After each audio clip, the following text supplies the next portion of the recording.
All right, guys, as it is hot, this is what I want to hear, and I think you should also hear this and see how you can benefit through this information because I have already gotten what I want in this information, and I also want you to also listen to it and get your own peace of mind. So, subscribe to the update and share this information because information is key, guys. See you in my next post, and bye for now. Therefore, the current voice note of Mr. Faruk and Aniopoli and the likes, Chief Agogun, for the past few days ago till today is actually calling for concern, is not healthy for the grant ecosystem. Few questions I will ask the likes of Chief Agogun and Honorable Faruk as he continually release suicidal voice notes that are already sending people into untimely graves or causing a lot of grant subscribers and NGOs hypertension at the moment. But the first fact I have to establish before we continue is a question: is there grant to be disbursed? The answer is yes. There is grant to be disbursed. And when is this grant going to be disbursed? We are going to celebrate this Christmas with disbursement. In case you are experiencing anxiety or depression as you hear the voice notes of Faruk and the likes, get it clear that disbursement is going to take place before this 2024 Christmas. We will celebrate this Christmas and the New Year with alert from disbursement in our bank account.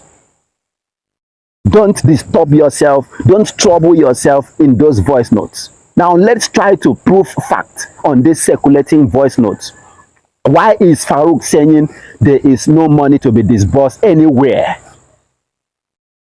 Faruk, at a certain time, immediately after the UAAG screening and verification exercise, disappeared from the grant ecosystem activities.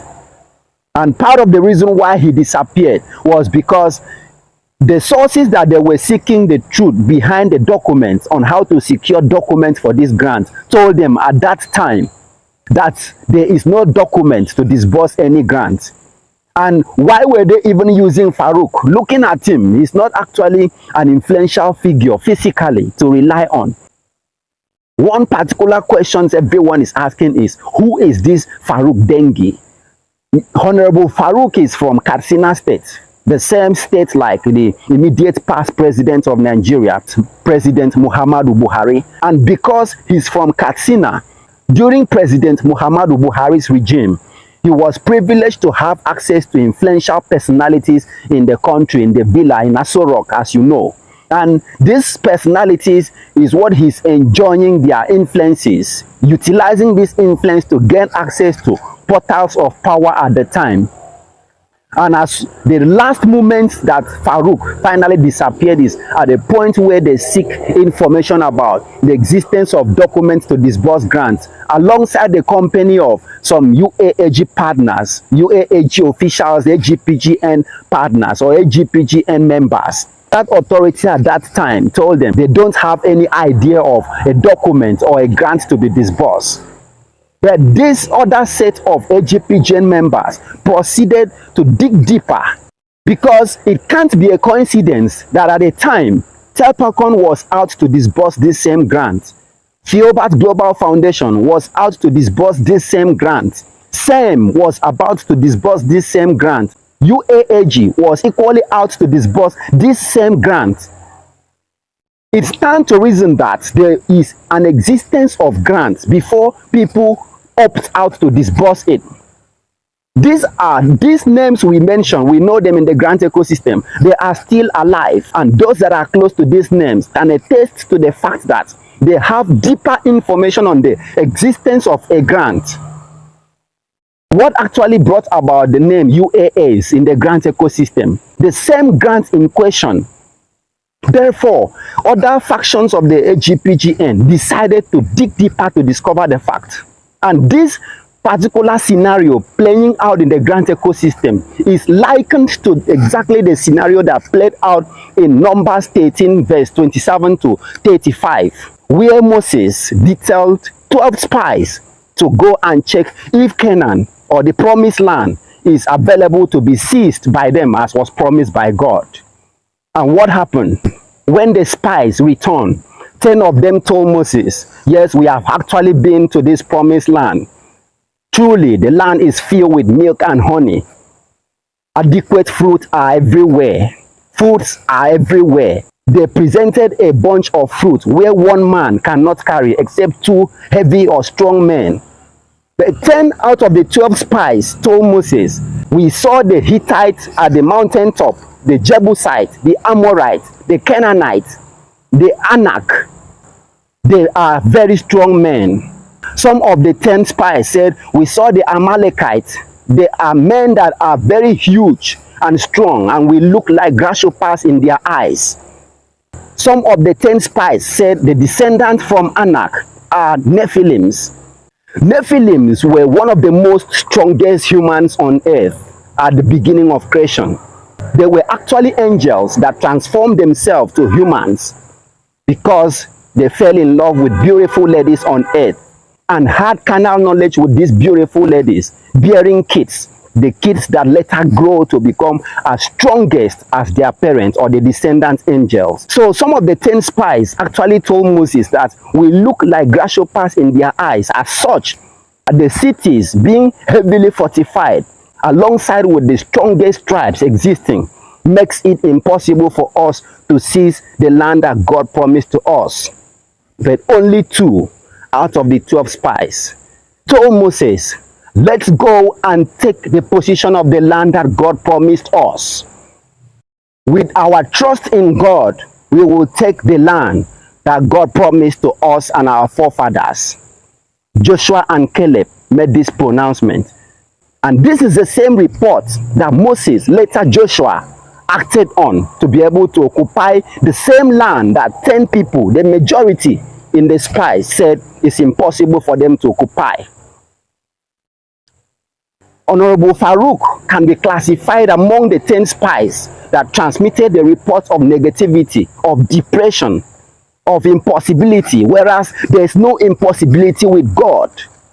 Whereas the remaining audience of grant stakeholders that are still assuring you of disbursement are the 2 Caleb and Joshua in the grant ecosystem, transmitting the news of breakthrough and emancipation of the masses. Where should you rely on? Who should you build around at this moment in grant history? The line is already drawn. The decision is yours. You have to choose who you should listen to. You have to choose who you should build your thoughts around. The group, the voice note, you should take importance at this moment. It's not every voice note that is a voice note to be listened to. It's not everyone that makes voice notes that should be taken serious at this moment in grant history. Those that knows the truth knows that an activity is actually ongoing at this moment to usher in disbursement. That is why when I see some people criticizing or even insulting Pastor Felix of AGPGN, they don't know that they are insulting their Caleb in the grant ecosystem.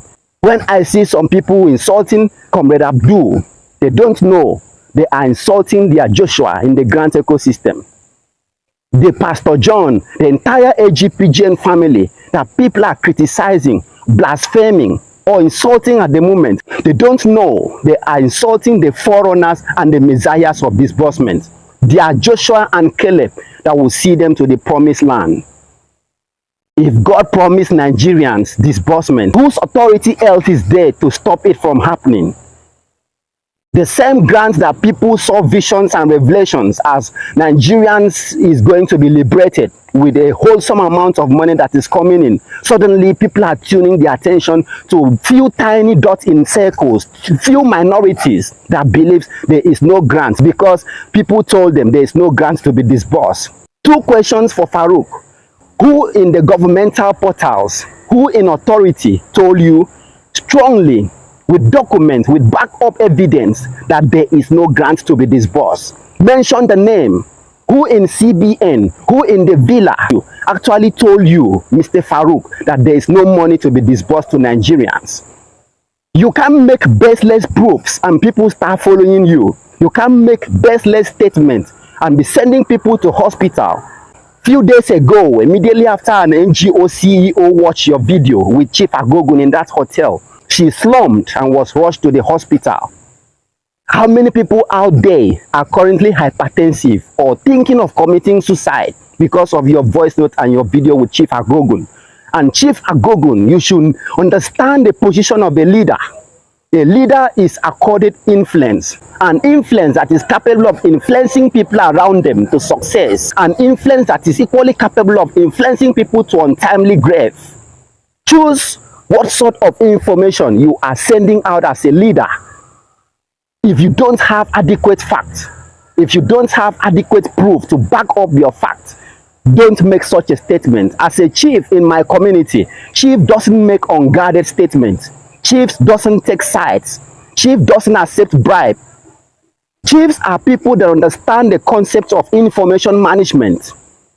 They understand the effect every negative information holds. What do you gain in causing frustration, depression, discouragement at this moment in the grant ecosystem? If you can't encourage people, don't discourage them. If you can't communicate messages of motivation, don't demotivate them. Allow people to focus on the future. Allow people to focus on realities. And what is the reality at this moment? Every grant subscriber in this ecosystem should understand that the activities of disbursement of a grant with such high propensity cannot simply be appropriated and achieved in just 1 or 2 months. After the whole illusion, after the whole deceit, eventually they discover the truth, the document and the grant. And these grant handlers have to restart the entire processes that will lead to disbursement. But thank God the processes is at the climatic state. We are already at the weather of disbursement.